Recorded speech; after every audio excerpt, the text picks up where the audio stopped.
नमस्कार दोस्तों। आज हम बात करेंगे महात्मा गांधी, जिनको इन्हें मोहनदास करमचंद गांधी के नाम से जाना जाता था। इनका जीवन परिचय के बारे में आज हम एक संक्षिप्त चर्चा करेंगे। तो आइए शुरुआत करते हैं। महात्मा गांधी जी जिन्हें राष्ट्रपिता के नाम से जाना जाता है। महात्मा गांधी जी जिन्हें राष्ट्रपिता के नाम से जाना जाता है, इनका जन्म 2 अक्टूबर 1869 को गुजरात के पोरबंदर में हुआ था। उनका पूरा नाम मोहनदास करमचंद गांधी था। उनके पिता का नाम करमचंद गांधी पोरबंदर के दीवान थे और माता पुतलीबाई धार्मिक और सादगी पसंद थे। बचपन से ही गांधी जी पर अपनी माता पिता की धार्मिकता और सत्य अहिंसा के प्रति आस्था का गहरा प्रभाव पड़ा। महात्मा गांधी की प्रारंभिक शिक्षा कब हुई? गांधी जी की प्रारंभिक शिक्षा पोरबंदर और राजकोट में हुई थी। 1888 में वो इंग्लैंड चले गए, जहां उन्होंने कानून की पढ़ाई की और इंग्लैंड में रहते हुए गांधी जी ने अपनी भारतीय संस्कृति को नहीं छोड़ा और शाकाहारी जीवन शैली को अपनाए रखा। 1891 में वे बैरिस्टर बनकर भारत लौटे, लेकिन वकालत में उन्हें प्रारंभ में विशेष सफलता नहीं मिली। दक्षिण अफ्रीका का कुछ संघर्ष है महात्मा गांधी के जीवन का। 1893 में गांधी जी का एक कानूनी मामले के सिलसिले में दक्षिण अफ्रीका गए, जहां उन्हें नस्लीय भेदभाव का सामना करना पड़ा। एक बार ट्रेन में प्रथम श्रेणी के टिकट के बावजूद उन्हें डिब्बे से बाहर फेंक दिया गया। इस घटना ने गांधी जी के जीवन में एक बड़ा मोड़ लाया और उन्होंने अन्याय और भेदभाव के खिलाफ लड़ाई लड़ने का संकल्प लिया। दक्षिण अफ्रीका में उन्होंने सत्याग्रह का सिद्धांत विकसित किया, जो आगे चलकर उनके संघर्ष का मुख्य आधार बना। भारत के स्वतंत्रता संग्राम में महात्मा गांधी की क्या भूमिका रही? 1915 में गांधी जी भारत लौटे और भारतीय राष्ट्रीय आंदोलन में शामिल हुए। 1917 में चंपारण आंदोलन के माध्यम से उन्होंने पहली बार भारतीय किसानों के लिए संघर्ष किया, जो नील की खेती में जुड़े शोषण के खिलाफ थे। इसके बाद उन्होंने खेड़ा आंदोलन, अहमदाबाद के मजदूर आंदोलन में भी भाग लिया। 1919 में रोलेट एक्ट के विरोध में गांधी जी ने असहयोग आंदोलन की शुरुआत की, जो अंग्रेजी शासन के खिलाफ उनका पहला बड़ा जन आंदोलन था। गांधी जी ने अहिंसक विरोध और सत्याग्रह के माध्यम से ब्रिटिश सरकार पर दबाव बनाया। 1930 में नमक सत्याग्रह, जिसको दांडी यात्रा के दौरान गांधी जी ने अंग्रेजों द्वारा लगाए गए नमक कर का विरोध किया और हजारों किलोमीटर की यात्रा करके समुद्र तट पर नमक बनाया। इस आंदोलन ने पूरे देश में अंग्रेजों के खिलाफ विद्रोह की भावना जगा दी। गांधी जी के सिद्धांत क्या थे? महात्मा गांधी के जीवन का मुख्य सिद्धांत अहिंसा था।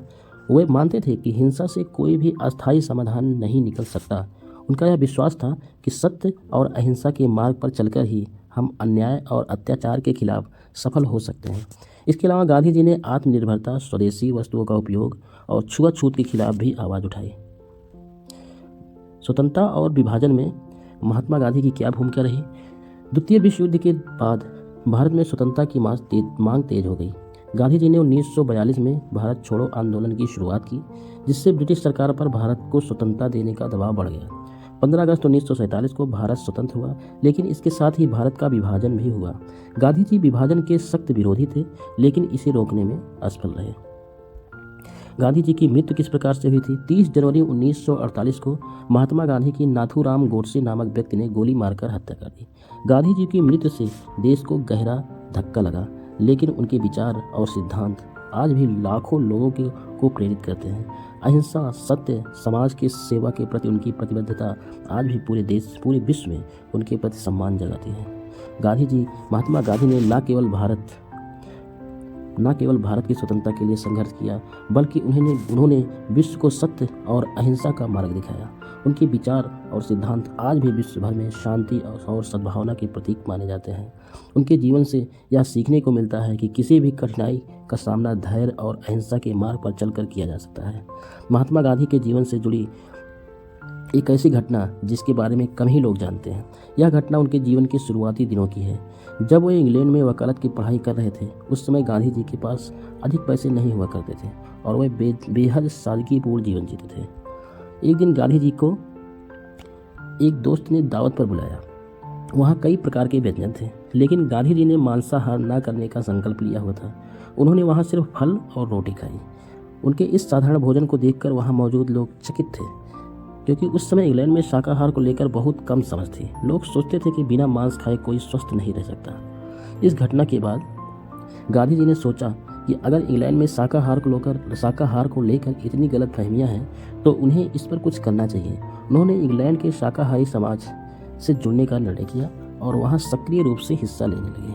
उन्होंने समाज की पत्रिका के लिए लेख भी लिखे, जिसमें उन्होंने शाकाहार के लाभों और उसकी नैतिकता पर विचार साझा किया। यह वही दौर था जब गांधी जी का स्वास्थ्य को लेकर दृष्टिकोण और उनकी जीवन शैली के सिद्धांतों की नींव रखी जा रही थी। इस अनुभव ने न सिर्फ उन्हें व्यक्तिगत रूप से मजबूत बनाया, बल्कि यह भी दिखाया कि वे समाज के छोटे छोटे सुधारों के जरिए कैसे बदलाव ला सकते हैं। इस घटना के बाद जब गांधी जी भारत लौटे तो शाकाहार उनके जीवन का अभिन्न हिस्सा बना रहा। तो इसी प्रकार की जीवन परिचय के साथ हम आगे मिलते रहेंगे। अगर आपको वीडियो अच्छा लगे तो लाइक कीजिए, सब्सक्राइब कीजिए। तब तक के लिए जय हिंद, जय भारत।